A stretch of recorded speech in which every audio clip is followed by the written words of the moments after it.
我讲。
我讲，我想到杜鱼冷香。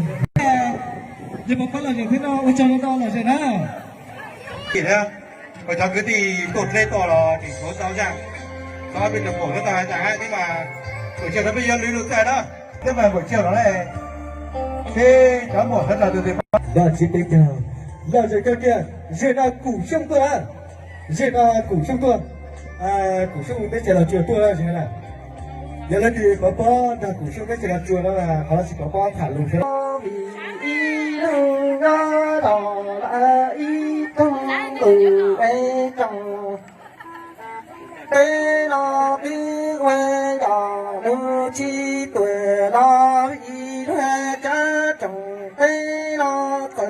lo mong trà ly mong trong qua lùa ấy nhà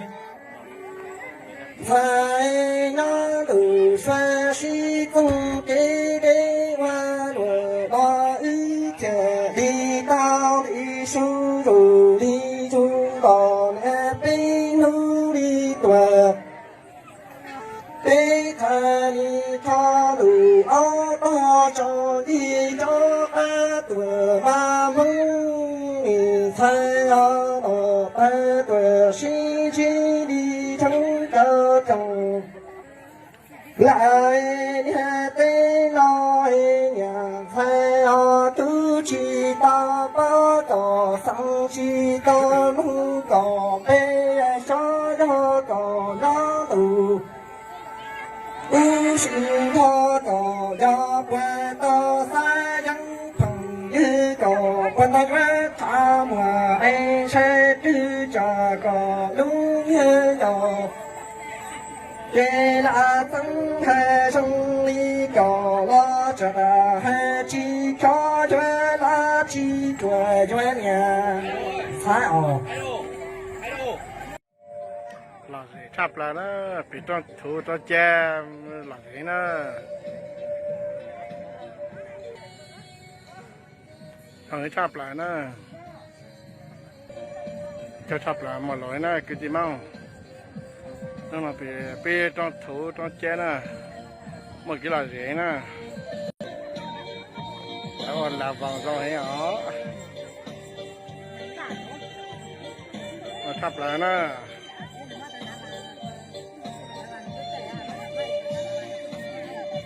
cho hay là gì hả chắp lại cái gì mau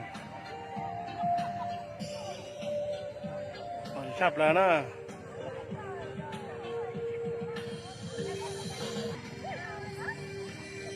là trái bị chạm mong nữa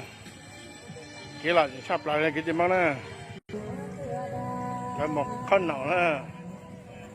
một thì nữa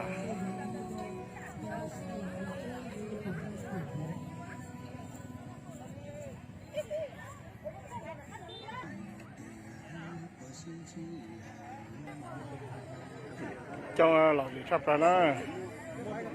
là sẽ hành cái gì mong nữa